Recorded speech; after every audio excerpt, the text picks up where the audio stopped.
Okay. Good afternoon, everyone.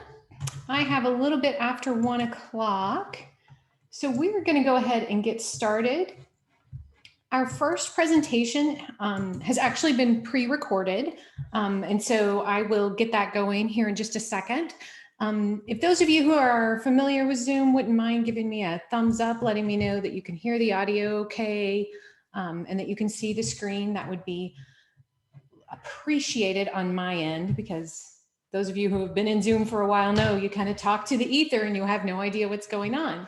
But let's get started this afternoon. Welcome to room 2 of the Fall 2020 Honors Thesis Symposium. We're going to get started this afternoon with SydneyWade's presentation. Sydney's mentor is Rachel Neal, and the title of the presentation is Compassion or Criminality, Trauma and the School to Prison Pipeline.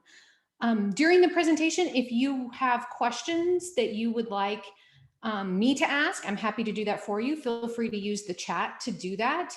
We'll also take questions at the end of the presentation. Okay, so now let me bear with me as I do some clicking around here, guys. True professional. All right, let me make sure I've got the right screen shared. Oh. Make sure we got everybody in from the waiting room in case there are parents or family members joining us. Okay, where have you gone, Zoom? There you are.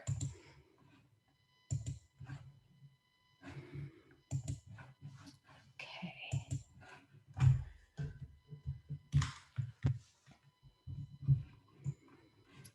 Let me just check my speaker setup here. One more second, guys.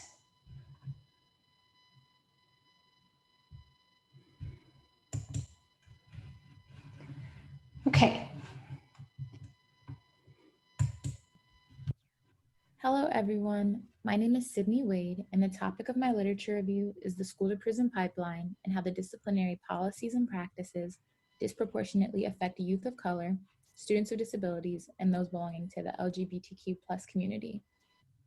What if I told you that a 5-year-old named Madison told her friends that she was going to shoot bubbles at them with her Hello Kitty bubble gun, and when this conversation was overheard, she was suspended for 10 days for making a terroristic threat and had to undergo a psychological evaluation? What would you say if I told you that just last year, a 6-year-old named Kaya was arrested in Orlando for having a temper tantrum at school? These are not made-up stories, and Madison and Kaya are both very real. And unfortunately, this is a reality for millions of children across the country. But in order to understand how situations like this can even occur and how the school to prison pipeline continues, you first need to have an understanding of education of the past and how we have not progressed as far as some people might think. Brown versus Board of Education was a Supreme Court decision on May 17, 1954, to desegregate America's schools. In this, state-sanctioned segregation of public schools was declared unconstitutional and a violation of the 14th Amendment. Brown versus Board of Education was meant to break down barriers for African Americans to gain an equal education. However, actually achieving this ideal has never been easy nor simple. Although Brown versus Board of Education is largely taught to be a huge turning point in history, the promise of equal access to quality education remains largely unfulfilled. I would like you to keep this in mind as I continue throughout the duration of this presentation. According to Dr. Nikki Lisa Cole, the school to prison pipeline is a process of criminalizing youth that is carried out by disciplinary policies and practices within schools that put students into direct contact with law enforcement. Once they are put into contact with law enforcement for disciplinary reasons, many are then pushed out of the educational environment and into the juvenile and criminal justice system. Simplified, it is a process through which students are pushed out of schools and ultimately into prisons. The origins of the school to prison pipeline lies in the 80s and 90s as a response to crime with zero tolerance policies. Zero tolerance policies were adopted in schools and around the country to be a deterrent for bringing weapons into schools in response to tragic school shooting events such as the one that occurred at Columbine High School in 1999 that left 13 children dead in Littleton, Colorado. In the United States, zero tolerance policies also emerged as part of a series of efforts to combat what became known as a drug epidemic and a war on drugs during the 1980s. Zero tolerance policies stem from the broken windows theory, which was introduced by social scientists James Q. Wilson and George Kelling, in the 1980s, which claims that crime is a disorder that, if not eliminated or controlled early on, increases the likelihood of committing a more serious crime later in life. For example, this theory would argue that police stopping and arresting people for panhandling and public drinking is meant to ultimately prevent and decrease the number of rapes, robberies, and murders. States vary in regard to their approach and language regarding zero tolerance policies, and often these policies in schools funnel students into the pipeline because they require school officials to give a specific, consistent, and harsh punishment, usually suspension or expulsion, when certain rules are broken, and the punishment applies regardless of the circumstances, the reason for the behavior, or the student's history of disciplinary problems. Examples of states' zero tolerance policies include suspending or expelling students who bring any weapon to school, including nail clippers and toy swords, have any alcohol or drugs on campus, including over-the-counter medications like aspirin or Midol, fighting, including minor scuffles regardless of who began the fight, insubordination, which could include talking back to a teacher, and any behavior considered disruptive, like cutting in a lunch line. The report on zero tolerance policies carried out in 2006 found no evidence that zero tolerance policies made schools safer and that school expulsions and suspensions actually may have a damaging effect on student achievement by fostering the removal of a large number of students from opportunities to learn. This same study found that zero tolerance policies do not account for such developmental differences in maturity and can often be harmful to child development, for example, by hindering positive adult-child relationships and interactions. A study by the American Psychological Association Zero Tolerance Task Force found that zero tolerance policies also do not consider children's lapses in judgment or developmental immaturity as a normal aspect of development. Instead, many incidents that result in disciplinary action in schools happen because of an adolescent's poor judgment and not due to an intention to do harm. Zero tolerance policies have both short and long-term consequences for students. In the short term, students who are suspended or expelled are deprived of valuable classroom instruction time. Upon their return, having failed to keep up with classes, if this is the case, these students can also fall even further behind. The long-term impact is that students who face the harsh penalties associated with zero tolerance policies are not only more likely to drop out, but are also at an increased risk for contact with the juvenile justice system. And with each successive contact with the juvenile justice system, these students are at an increased risk of future contacts with the criminal justice system as well. This is a graph that displays student suspension from schools compared to their population by race, sex, and disability status. As you can see, Black students, boys, and students with disabilities are overrepresented in this graph.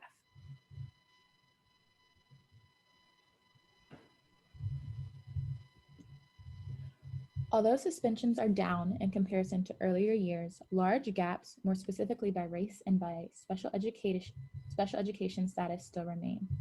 Minorities are at higher risk of being suspended or expelled and experiencing subsequent negative outcomes, which is especially true for African American students, who are 3 times more likely to be suspended or expelled in comparison to their white peers. Researchers have found that LGBTQ+ students experience exclusionary discipline, such as suspension and expulsion, in hostile school environments more often than their peers, increasing the risk of arrest and juvenile court involvement. And nationally, at least 73% of youth with emotional disabilities who drop out of schools are arrested within 5 years of leaving school. A study taken by the U.S. Government Accountability Office found that students with disabilities represented approximately 12% of all public school students, but accounted for nearly 25% or more of students referred to law enforcement, arrested for a school-related incident, or suspended from school. In almost all cases, research shows that being excluded from schools contributes to negative outcomes. A study taken in 2016 found that suspension increases probability of arrest, and this is even greater for Black youth. Suspended and expelled students are 3 times more likely to come into contact with juvenile probation systems the following year.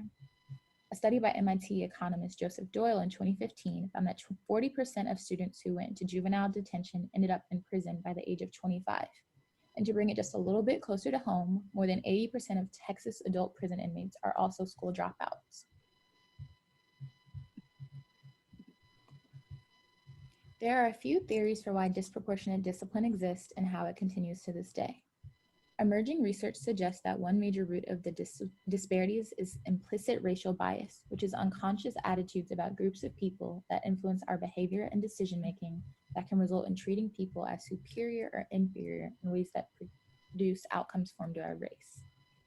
A study taken in 2016 suggests that attribution bias can result in individuals making perceptual errors, assessing what they observe, such as student behaviors, based on a limited understanding of factors that lead to the behaviors in question. Attribution bias results in individuals prematurely arriving at a biased conclusion. An example is assuming that a student who is persistently tardy is oppositional when the student is late because of unreliable transportation or because of problems at home. Socioeconomic characteristics of a community associated with schools has also been found to be related to racial disparities in discipline.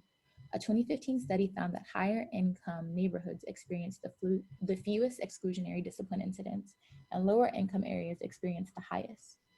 A comprehensive assessment of the school to prison pipeline conducted in 2016 also found that teachers may have limited capacity because of a lack of training or administrative support to manage classroom behaviors without relying on punishment and exclusionary discipline.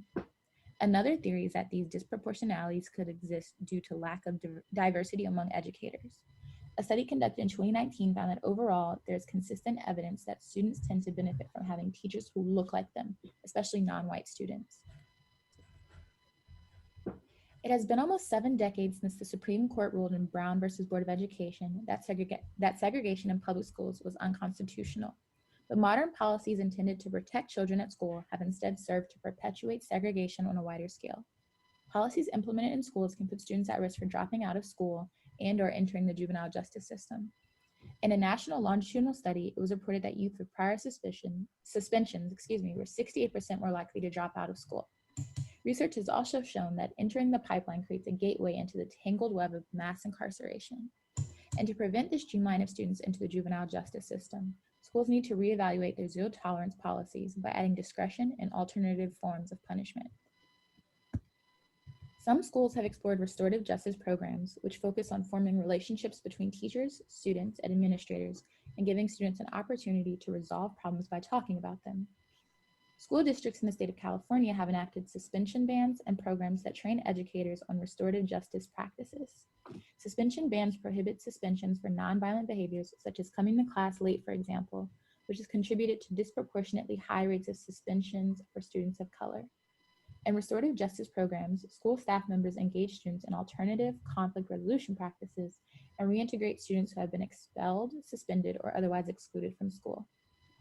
Methods such as the on-campus intervention program provides counseling and support services to help students address and modify challenging behaviors by giving them opportunities to learn from their mistakes and focus on personal development. A Harvard report found that students enrolled in these programs showed improved behavior and had a noticeable difference in disciplinary referrals.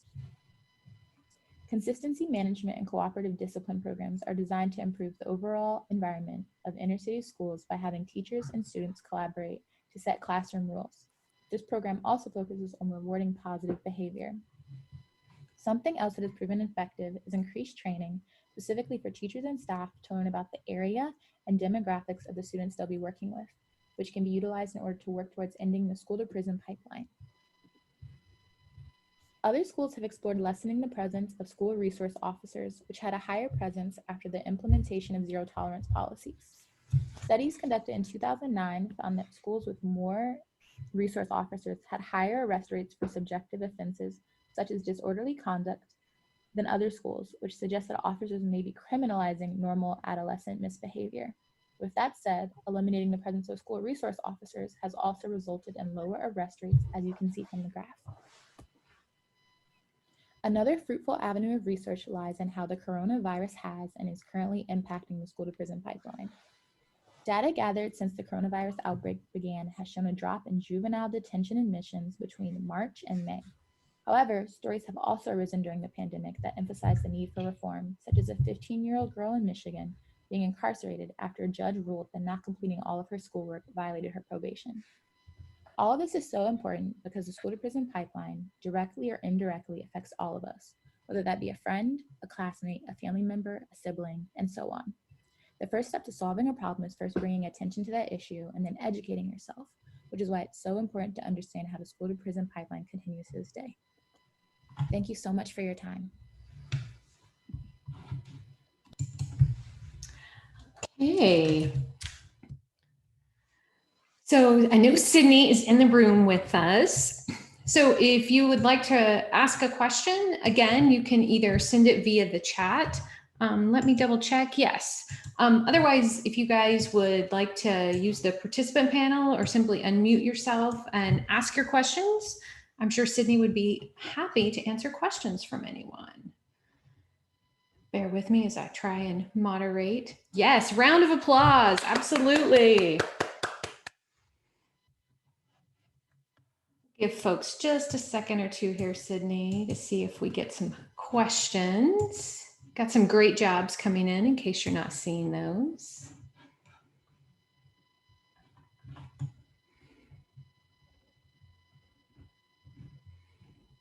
Again, feel free to unmute yourself if you would like. I think you're just.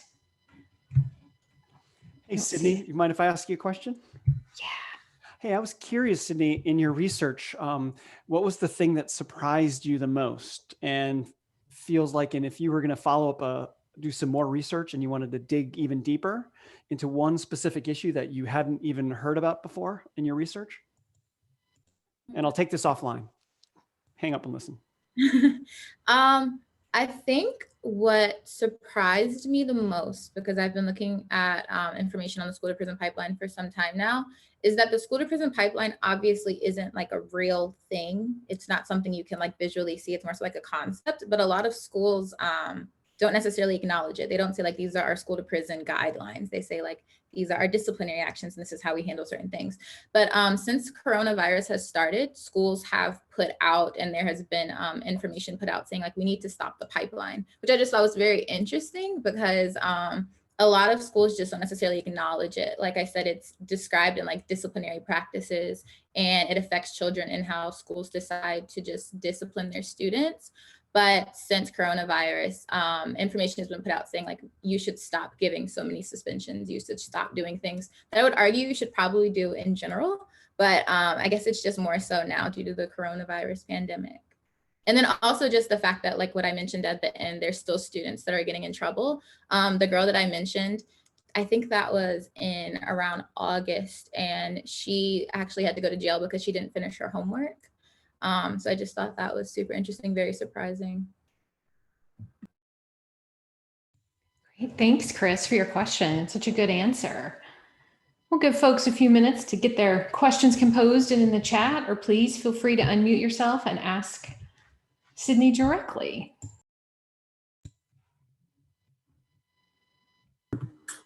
Hi, Sydney. So I work in a school system, and I definitely agree that these are things that we see on a daily basis.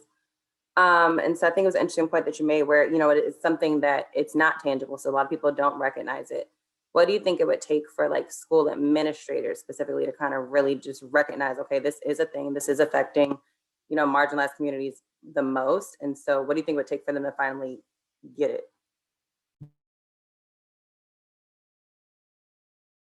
That's a really good question. I think in order to like understand the impact that schools can have into contributing to like juveniles entering the juvenile justice system and also the prison systems, they'd have to look at their own numbers. I know that's different for each community, especially depending on like the demographic and where the school is placed. But I don't know what schools would want to do it, but maybe like a third party coming in and kind of just looking at the numbers of schools and kind of following those children and seeing like where they end up. And then also just doing kind of like a longitudinal study to determine whether like students that received a number of suspensions, or expulsions or disciplinary actions, whether those students ended up coming into contact with like law enforcement. I think it would definitely be interesting to do. I don't know how many schools would want to partake in that, but it would definitely have to be like educators that are dedicated to stopping kind of the pattern. But that was a really good question. Thank you.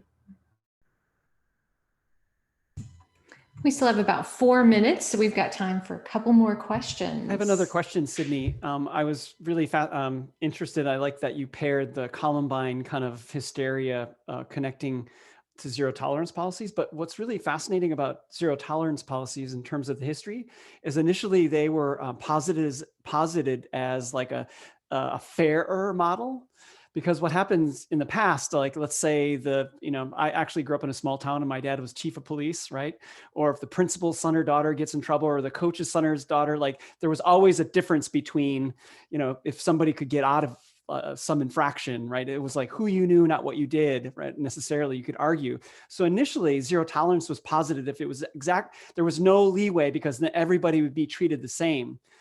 And it's clear by your statistics and what the kind of the implications of zero tolerance, they have not been universally kind of applied to all people, right? So it's kind of a contradiction. So, but I want to go back to the original intent. If you were thinking about doing away with policies that left really little wiggle room, but also ensured that the son or daughter of the coach or the son or daughter of the principal would be kind of disciplined the same way that any other kid would be disciplined.